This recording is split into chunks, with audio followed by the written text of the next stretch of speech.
Peneburnya ialah Kristus. Semua orang yang menemukan Kristus akan hidup selama-lamanya. Haleluya,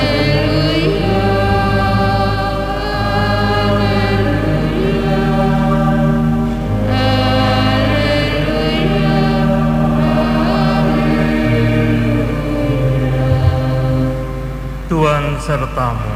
dan sertamu juga. Inilah Injil Yesus Kristus menurut Matius. Dimuliakanlah Tuhan. Pada suatu hari Yesus keluar dari rumah dan duduk di tepi danau. Maka datanglah orang banyak berbondong-bondong lalu mengerumuni dia, sehingga Yesus naik ke perahu dan duduk di situ. Sedangkan orang banyak semuanya berdiri di pantai. Yesus mengajarkan banyak hal kepada mereka dengan memakai perumpamaan. Ia berkata, ada seorang penabur keluar menaburkan benih. Pada waktu ia menabur, sebagian benih itu jatuh di pinggir jalan, lalu burung-burung datang memakannya.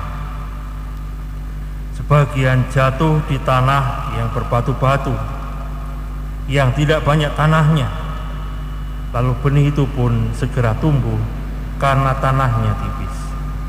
Tetapi sesudah matahari terbit, layulah tumbuhan itu dan menjadi kering karena tidak berakar.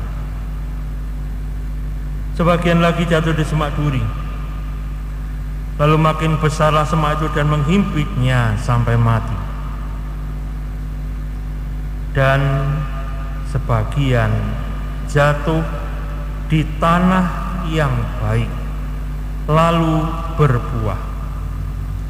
Ada yang 100 ganda, ada yang 60 ganda, ada yang 30 ganda.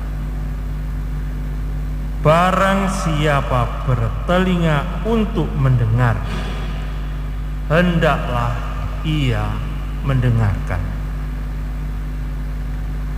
Demikianlah Injil Tuhan.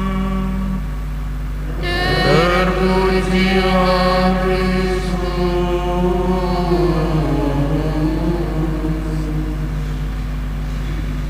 Saudara yang terkasih, sabda Tuhan yang kita dengarkan pada hari ini pada intinya mengajak kita untuk menjadikan sabda Tuhan, firman dan kehendaknya itu bertumbuh, berkembang, dan akhirnya berbuah. Saat ini saya tidak perlu mengulas tafsir ataupun pemahaman dari bacaan ini, selain saya membagikan kisah seorang teman yang memang akhirnya membuat yang hidupnya begitu berbuah dan hidupnya dirasakan sebagai sebuah anugerah bagi orang-orang yang pernah berjumpa dengannya. Sayangnya teman ini beberapa yang lalu meninggal, tapi justru dengan meninggalnya dia, semua kebaikannya itu bisa terlihat karena banyak orang memberi kesaksian tentang kebaikan hidupnya. Dia seorang yang memang sangat kaya, kekayaannya luar biasa, tetapi orang ini menggunakan kekayaannya sebagai bagian dari rahmat Tuhan yang harus disalurkan kepada orang-orang yang membutuhkan.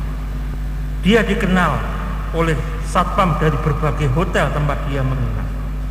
Karena setiap kali dia datang ke hotel, satpam yang di situ diberi uang minimal 100.000. Orang yang membukakan liftnya diberi uang juga. Pernah adiknya protes, "Kok, kenapa koko menghambur-hamburkan uang? Apakah koko mau sok-sokan menjadi orang kaya?"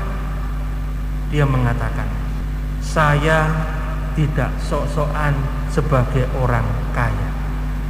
Tetapi uang yang saya berikan ini, dengan memberi uang ini, saya berusaha membagikan rahmat kekayaan yang saya terima dari Tuhan secara berlimpah."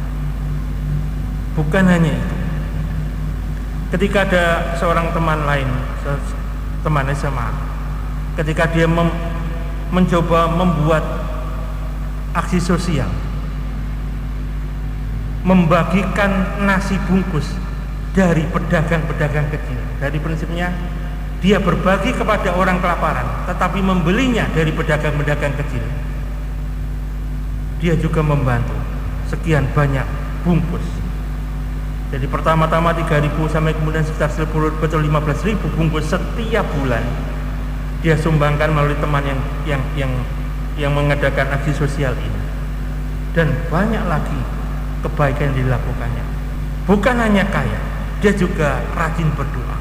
Sekalipun dia kaya raya, setiap Jumat dia ngoprak-oprak teman-temannya untuk ikut berdevosi hati kudus Yesus dengan misa Jumat pertama.